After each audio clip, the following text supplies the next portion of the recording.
I'm Jack. I work as ground staff at the airport. My main duty is to handle baggage at the check-in. I get along well with my colleagues. While we don't praise each other's skills, we often hang out privately. One day, my boss, Alex, approached me. Jack, it's just a day trip, but I need you to go to another airport for training. A day trip, huh? It was training at a recently renovated airport. I would have preferred to stay overnight, but if it's a day trip, that's that. Understood. I'll go. It's somewhat embarrassing to make travel arrangements for a business trip at my own workplace. Jack, you're going for training. I have mine next week. Oh, your baggage is overweight. You'd think after weighing it every day, you'd have a sense of it. I just keep putting things in it. But how can it be this heavy for just a day trip? Honestly, it's mostly game consoles. We joked around like this while proceeding with the boarding process. Then I boarded the plane and took off smoothly. I always get excited at takeoff. I think about how all the passengers are seeing this view, and I feel envious. And 2 hours later, I arrived at my destination. The refurbished airport was nothing like our slightly worn-out one. It was like brand new. As I walked through the pristine and clean airport, I heard a familiar voice. Is that Jack? Lisa. It was the wonderful senior, Lisa, who worked at the same airport until last year. I didn't know you work here now. With so many people around, it's amazing you recognize me. I've worked next to you for years. Of course, I'd recognize you. Are you here for training today? Yes, that's right. And it's just a day trip. Lisa chuckled at the mention of a day trip. What a hectic schedule. Good luck. Just her smiling and saying that made all the fatigue blow away. To be honest, I've always looked up to her secretly. She's competent at her job and can quickly understand the intentions of others.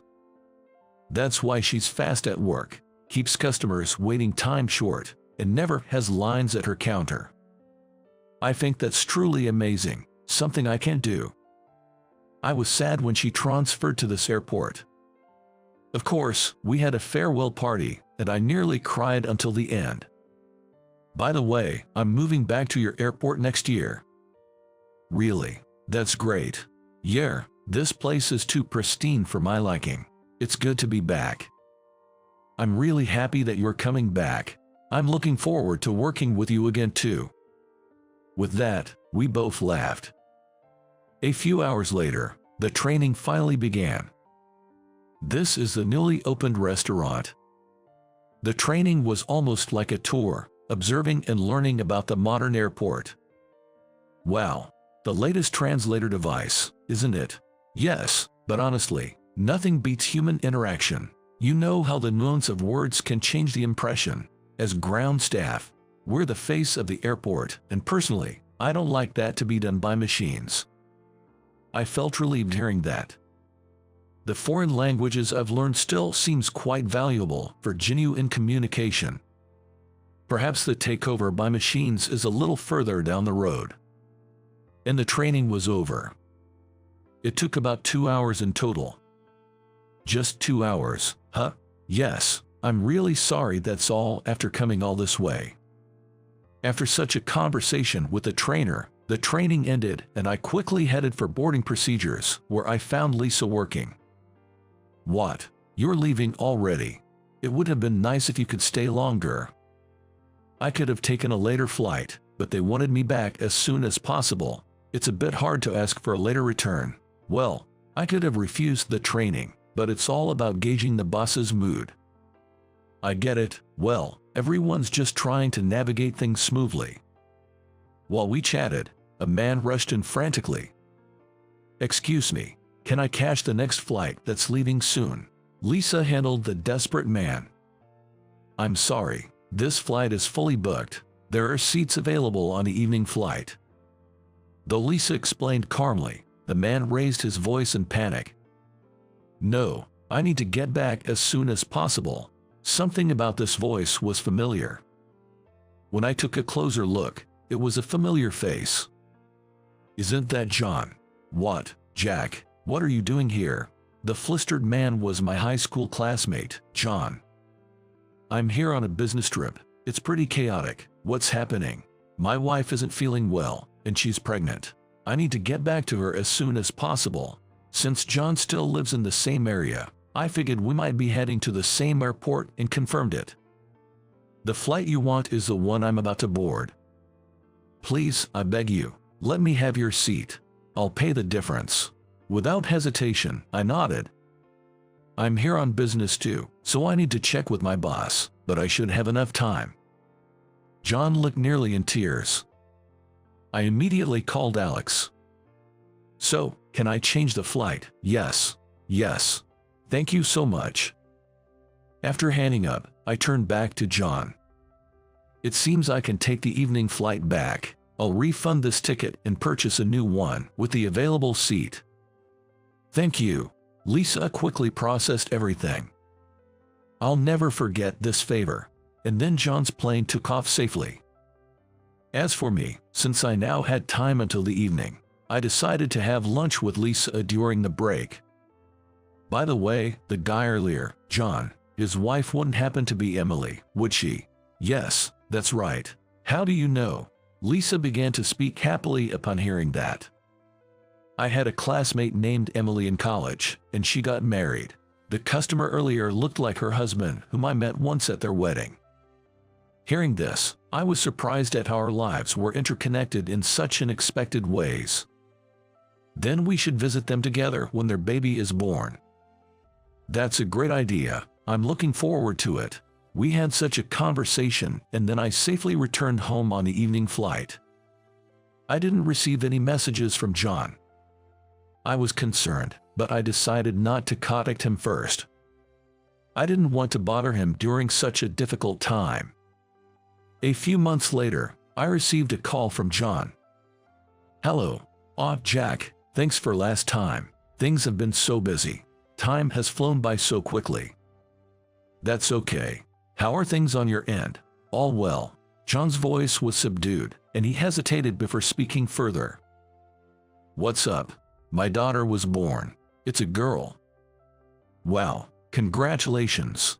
But again, he hesitated to speak, and John fell silent. I could sense an air of distress. What's happened? I tentatively asked, and he suddenly burst into tears. Hey, what's going on? Is it something with the baby?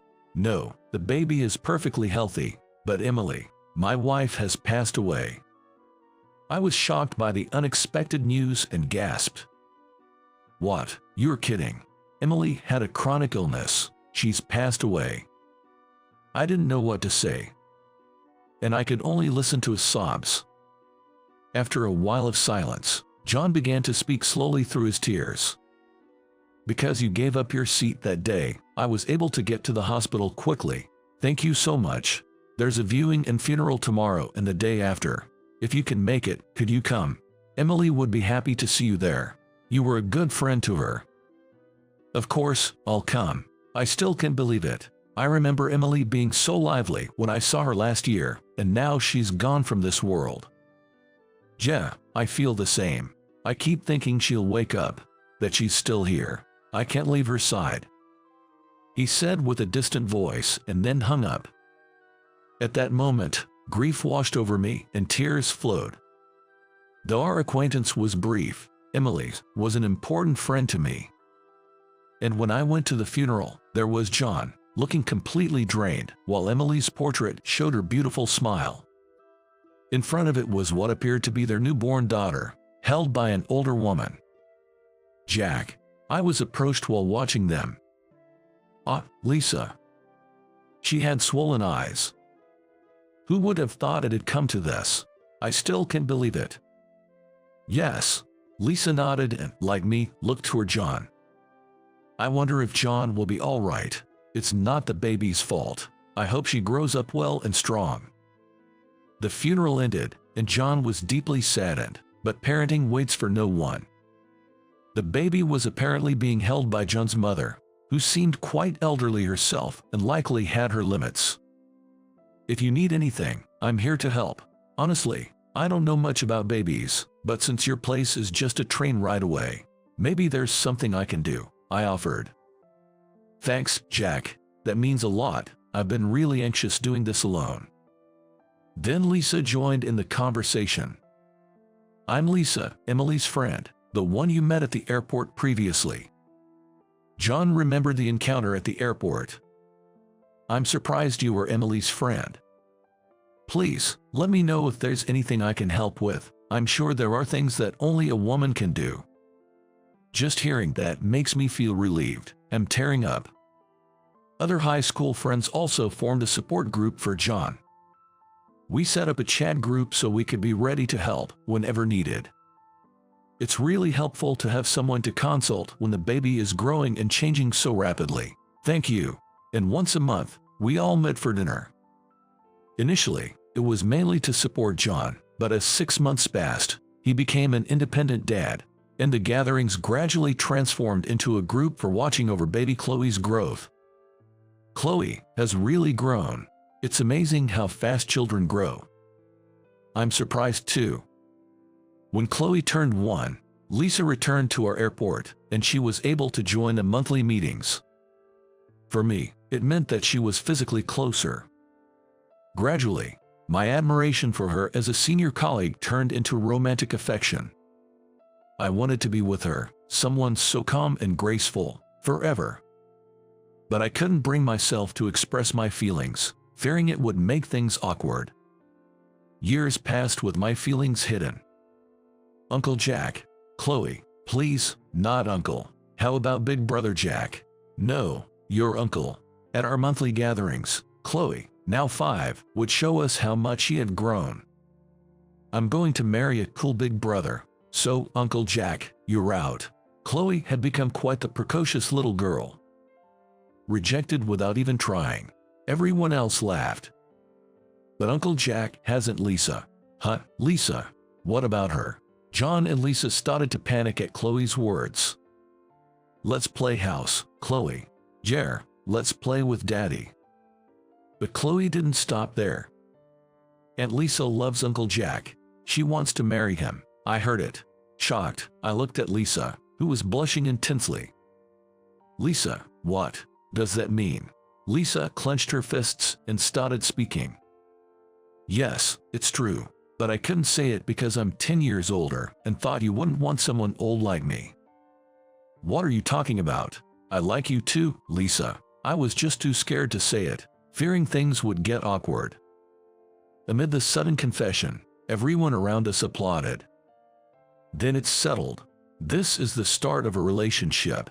Swept along by the moment, I said, Lisa, will you go out with me? Yes. And thus, with everyone's encouragement, we started dating. Having Lisa, the person I admired, become my girlfriend felt like a dream come true. Thank you, Chloe. You're like Cupid. Cupid, what's that? She didn't quite understand it yet, but I hoped that one day she would.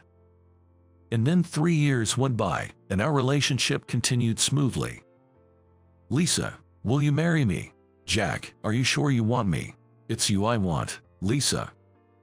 Thank you, I'm so happy.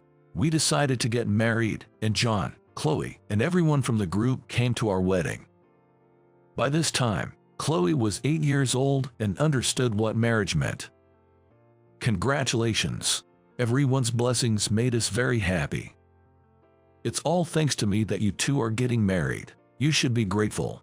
If you want to thank me, just look after me until I grow up, because I'd be worried with just Dad. Chloe smiled sweetly. She had grown so much and would continue to grow, showing us many more sides of herself. Just imagining that made both Lisa and me smile from the heart. It's a promise, okay.